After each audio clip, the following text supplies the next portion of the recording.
Whoever took Nancy Guthrie did not vanish into thin air. They came in a vehicle. They drove it right up to this house. And when they left, at 2:28 in the morning on February 1st, with an 84-year-old woman who depended on daily medication to stay alive, that vehicle left something behind in the dirt of that driveway. Something a retired FBI agent says was sitting there, waiting to be collected.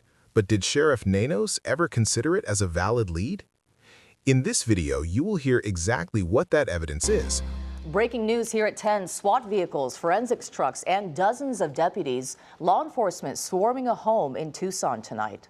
Could this be the break we've all been waiting for since Nancy Guthrie was abducted? What it could point investigators to, and why the person who took Nancy Guthrie may have gotten the luckiest break of their life, not because they were careful enough, but because the people who arrived first were inexperienced.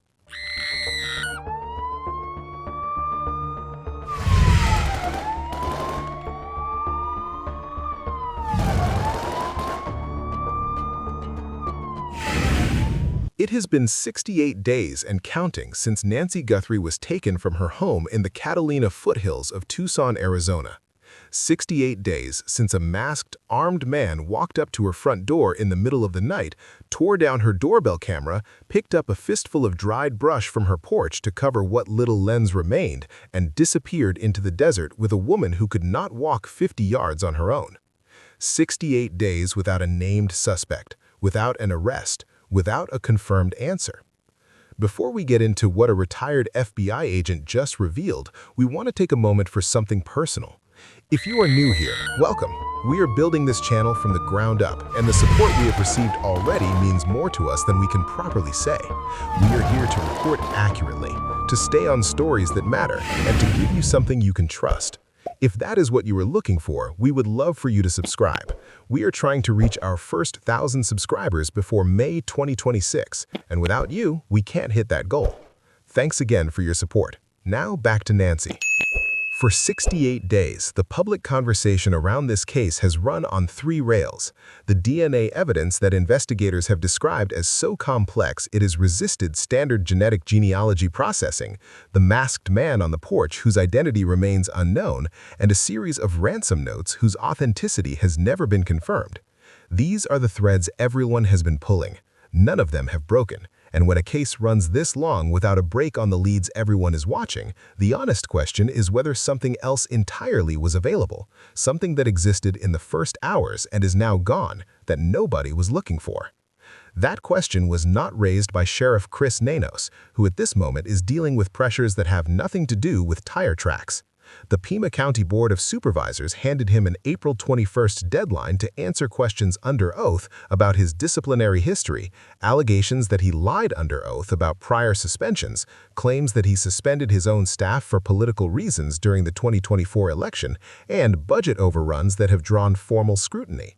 On top of that, the Pima County Deputy Sheriff's Association delivered a unanimous no-confidence vote, and a public recall effort is actively circulating. Nanos is not focused on the driveway.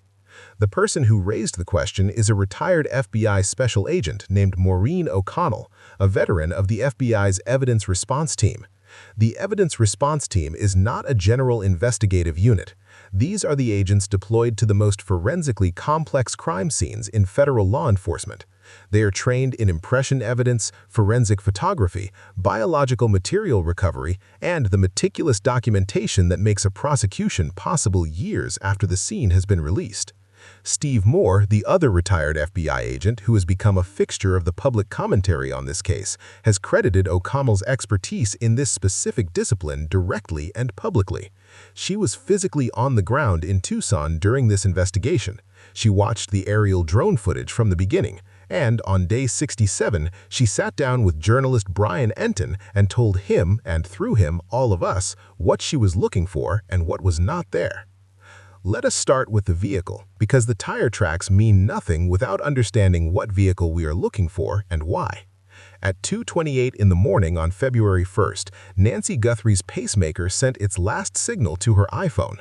The device disconnects from Bluetooth when it moves out of range, and medical experts say a sudden cutoff can also indicate a sharp spike in heart rate, the kind of spike an 84-year-old woman might experience if someone pulled her out of bed in the dark. 8 minutes after that signal cut, a Ring camera 2.5 miles from Nancy's home captured a vehicle moving at speed through a back road in the Catalina Foothills neighborhood. The homeowners who had that camera told Fox News Digital that law enforcement had not canvassed their street in the 25 days since the abduction. They were outside the 2-mile alert radius. The road their camera covers, according to a retired Pima County search and rescue commander who reviewed the footage, is a road you don't find by accident. You have to plan to use it. A retired NYPD detective who analyzed the footage put the vehicle's profile as consistent with a Kia Soul based on the taillight configuration and roofline. A different neighbor reported seeing a dark red Honda-type SUV parked near Camino Real the day after the abduction and watched it be moved after 3 days. The Pima County Sheriff's Department did not respond to press inquiries about either sighting. That vehicle, whatever it was, drove on tires. Those tires, if they moved through the circle driveway at Nancy Guthrie's home, left impressions in the surface they drove across. And in those impressions, if they had been documented in time, was the kind of evidence that O'Connell describes as a fingerprint left in the ground. When O'Connell watched the aerial drone footage of Nancy's property, the very first thing she scanned for was tire impressions on that driveway. What she found was a single set, 2 grooves worn into the surface by Nancy's own car in her regular parking spot. The circle driveway at the front of the house showed her nothing to suggest impression work had been attempted. That is the location O'Connell believes the abduction vehicle used. She is not speculating. She is reading the layout of the property. The back gate that was found propped open with a flower pot, reports of a neighbor's dog reacting to something in the rear of the property, and the logic of an offender who, based on everything visible in the surveillance footage, had clearly planned this operation before arriving.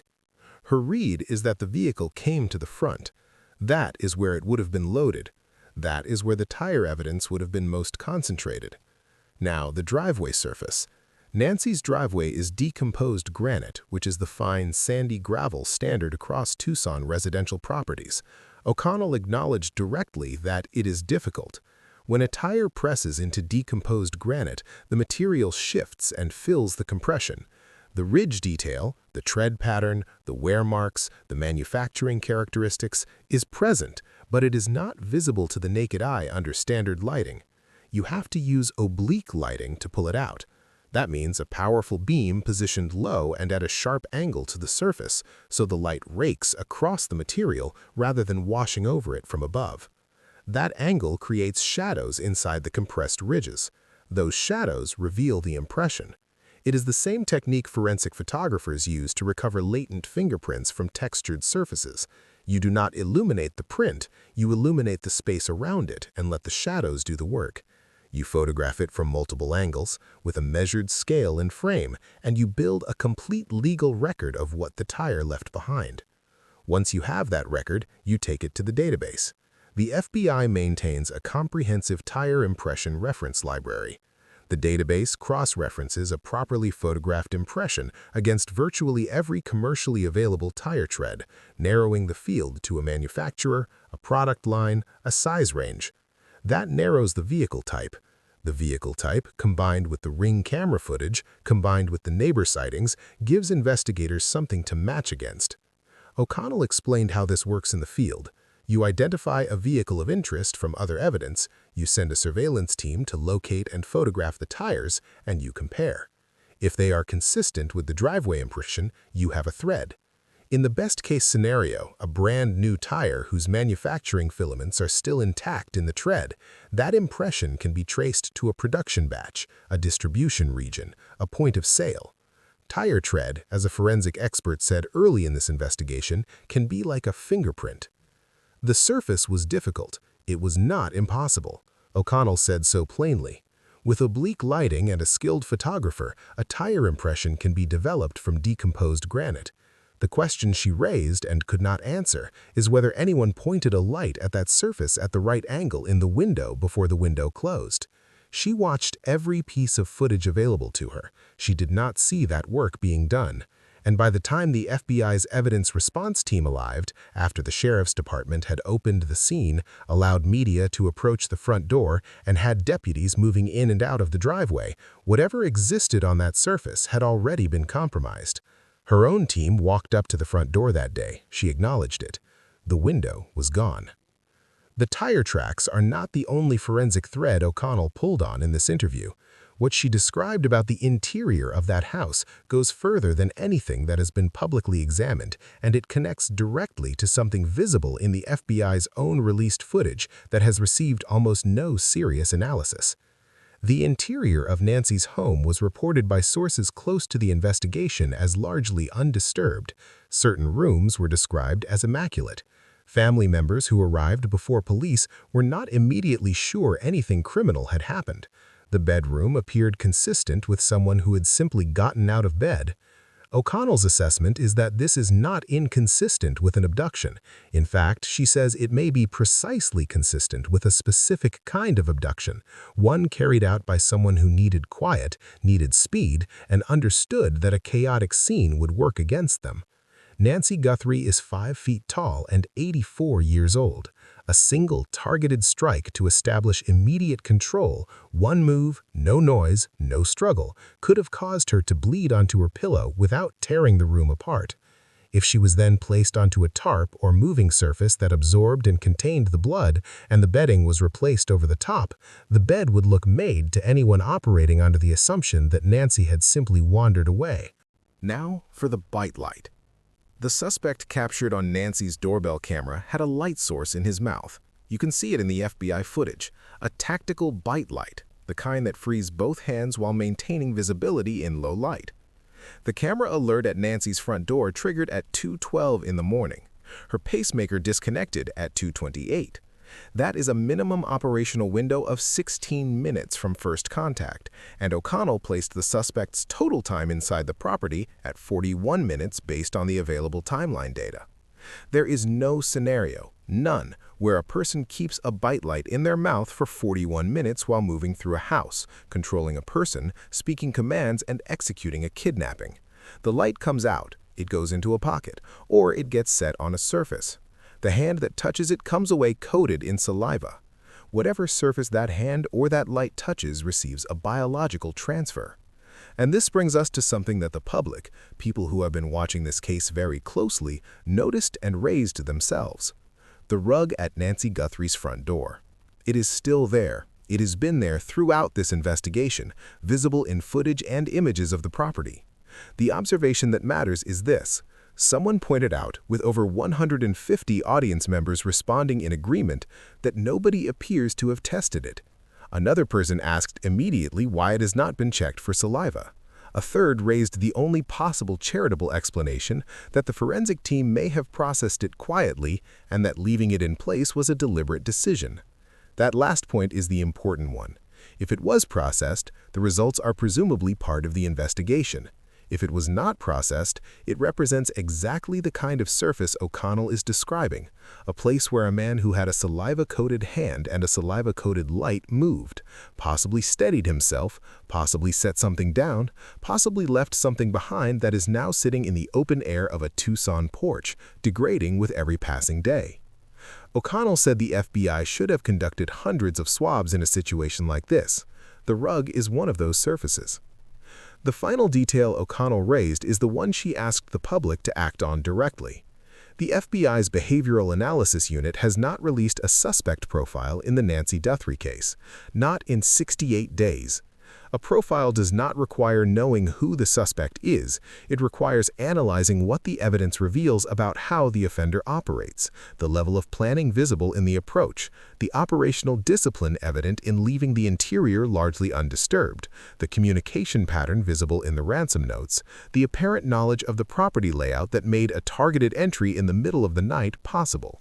All of it assembled into a document that gives the public a behavioral signature to look for, not just a face in a ski mask. O'Connell said the FBI has everything it needs: the surveillance footage of 41 minutes of operations inside that house, the ransom notes, multiple communications, escalating demands, at least one that a major media organization has assessed as possibly credible.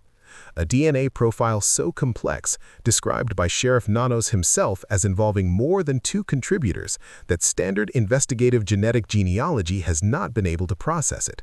Witness accounts, first responder observations, digital forensics. She has seen profiles released in cases built on far less. The unit can do this without compromising active investigative lines. They have done it hundreds of times. She does not know why they have chosen not to do it here. She is asking them publicly to explain. This video is asking alongside her. Nancy Guthrie has been missing for 68 days. If you have any information, the tip line is 1-800-CALL-FBI. The Guthrie family reward is $1 million. The FBI's reward is $100,000 on top of that. One thing before you go. Savannah Guthrie returned to the Today Show on April 6th. A lot of people online have not been kind about it, calling it moving on, saying she should not be sitting behind that desk while her mother is still missing. We are not going to tell you what to think about that. Savannah has been honest about how much the decision cost her and about the fact that going back is part of how she is holding on. But this is your space as much as it is ours, so we want to hear from you. Drop it in the comments. What do you think about Savannah returning to work? Just so you know too, this channel covers more than one case. There's a good chance something else here will pull you in the same way this one did, so take a look around before you go. And if you want to stay with us on the Nancy Guthrie case, subscribe and turn on notifications so we stay on your feed. We are not going anywhere. Thanks for watching. See you next time.